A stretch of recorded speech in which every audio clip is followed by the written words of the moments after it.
Okay. Whoa, that was weird. What's going on? Great start already. I thought I had a sneeze and I waited for it and it didn't come out, so I was just sitting there in silence for a second. What's up? My name is Joe and I practice talking on the internet. And I was practicing talking on the internet today, and I want to kind of talk a little bit about some things that I'm realizing in real time.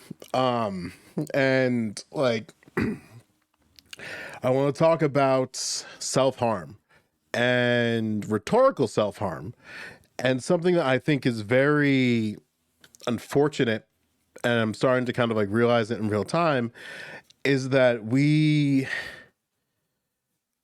and by we, in this case, I'm talking about Black people, but you can do this and create connections in your own ways.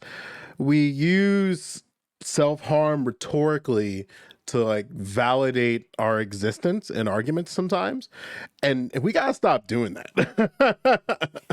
This comes in conversations about racism, this comes in conversations about sexism, this comes in conversations about all a lot of the isms. And I guess like the best way that you could like describe it is you don't have to like pick at a scab just to prove to somebody that blood's underneath it.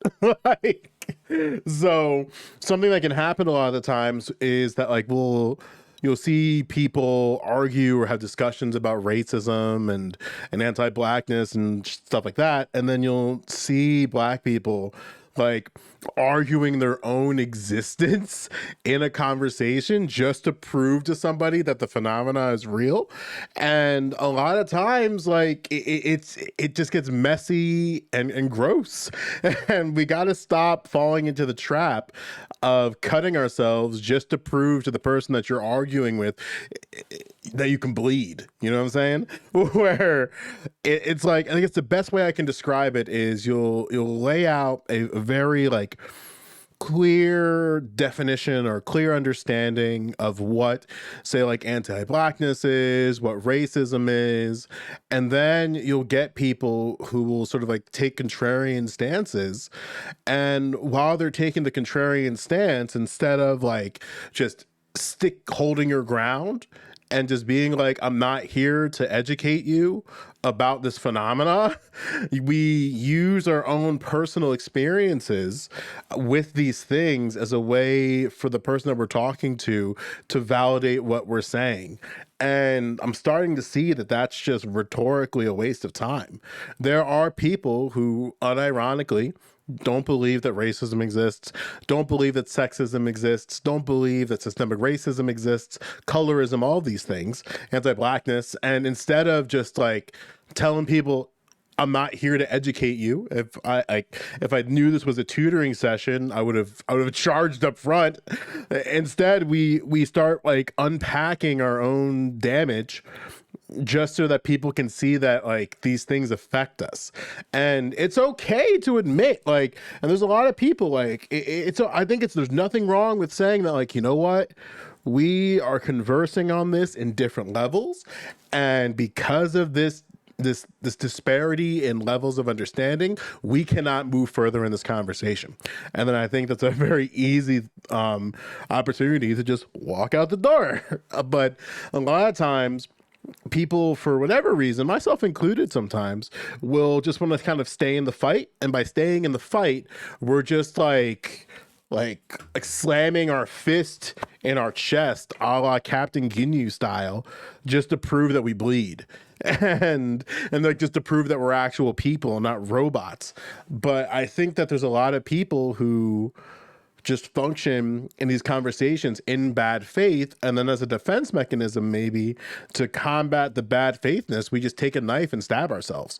And then like even in the face, and the problem is, and the thing I'm noticing in real time is that even when the blood is coming out of our body, there's people going, well, I know you're bleeding, but That's because you did it. And it's like, what?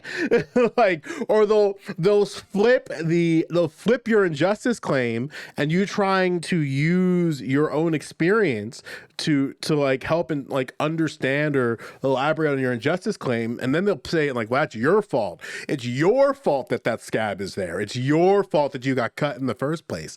And then like it just doesn't add up. It just really doesn't add up. So just to be a little bit more clear, to what I'm saying is that you don't have to cut yourself to prove to someone rhetorically that you're bleeding, or rhetorically that the scab exists due to something that's out of your control. We have self-inflicted wounds of life. That's true, right? Like there are situations where they were clearly our fault and we are damaged or wounded because of our own mistake. However, for Black people especially, there's a lot of wounds that were inflicted upon us that had nothing to do with the choices that we made. These were just things that society put upon us and scarred us for it. And the problem is that some people don't know the difference between scars that are made personally and scars that were made superficially, or I guess like outside of our own body, that was like done by the like United States government, that were done by people in our social circles. Like, and then you get people who function in bad faith and they just see scars as scars.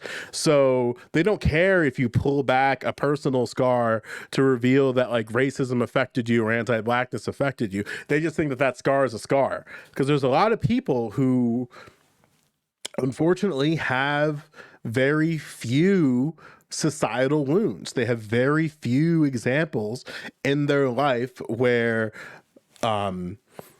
outside factors hurt them.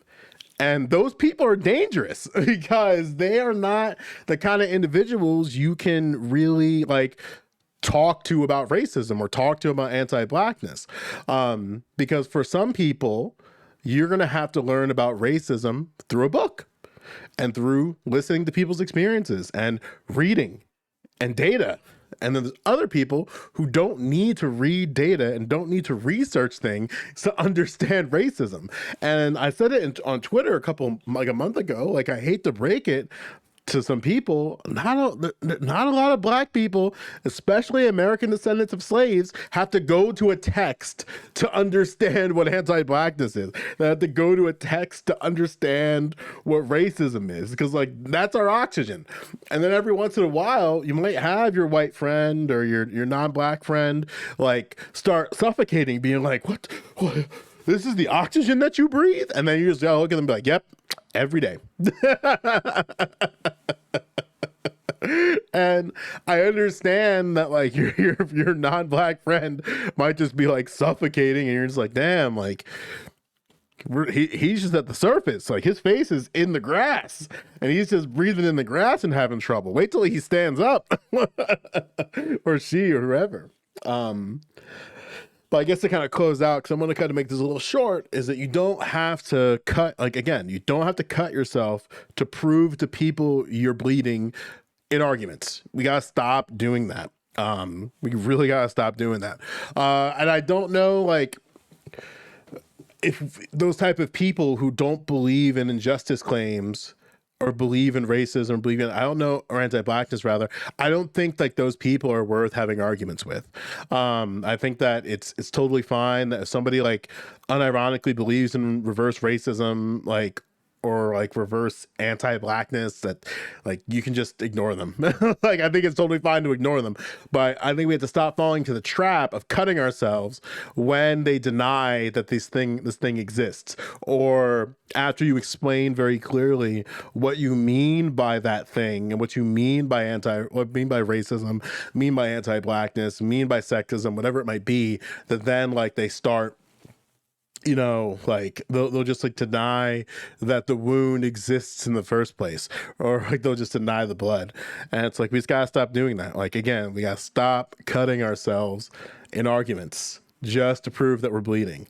Because I think it's toxic, because those people, when we cut ourselves to reveal our wounds, they don't even believe our wound was inflicted by somebody outside of ourselves. So I think it's just unproductive to to waste time in that. And yeah, like that's really all I got. I spent an afternoon watching some people just like cut themselves just to prove an argument. And it's like, what are we doing? What are we doing here? And look, man, like it's gonna manifest differently in different contexts. It's gonna like move itself in different ways. But again, I think like what we have to do is recognize when we are in situations where we are cutting ourselves just to prove to other people that we're bleeding. I do think, however, like if we're gonna like move to what's something we could do, I think there's nothing wrong if you want to make the personal decision to show somebody a scar and explain what the scar is. But I don't think we need to rip the scar open just to prove to people that we're bleeding or that we did bleed or that we have blood, whatever like thing that is. It's just not productive. It's just not productive. And I think that there is some truth in when people talk about the idea of like victimhood and stuff like that, because what they see, like really what they see rhetorically maybe, is that when we do like cut ourselves to prove to other people that we're bleeding, maybe we are indirectly like doing whatever this victim nonsense that that like the right and reactionaries are talking about. I'm not going to that extreme saying that that's absolutely what's happening, but maybe that's what they are interpreting it as. Like when we cut ourselves in arguments, maybe they are interpreting that as like a victim mentality or a victim mindset, because they don't want to have any type of responsibility for their words and understanding like of the world around them. And instead of like understanding, they just kind of just want to pin it back on you and just call you a victim. And then in reality, it's like, okay, we are cutting ourselves to prove to somebody that we're bleeding, but that person doesn't even believe that that scar was even created by something outside of our body. And yeah, I just don't argue with those people. Don't argue with people who ask you for definitions of racism, who ask you for definitions of anti-blackness, or ask you definitions of sexism, and then like try to like rope you into like whatever limited worldview they have. Yeah, we don't have to cut ourselves in arguments to like remind people that racism is real, you know? Yeah, that's all I got. It's just been on my mind today, and I hope I made sense with that. If there's something I wasn't necessarily clear about on this, you know the drill. Just leave a comment below, and I'll respond when and if able. I haven't been streaming this weekend, but because the Eagles game is on right now, so I'm taking a little bit of a respite before I go back to watching them. Because you know they're doing the thing to the Giants, and the Sixers won today, so it's like Philly sports are doing good, so they don't require 100% attention. But we'll be back on the stream schedule this week. So whatever stream schedule I have, I need to make one. So be sure to check out my Twitch channel if that's something that interests you. All right. I'll see you soon.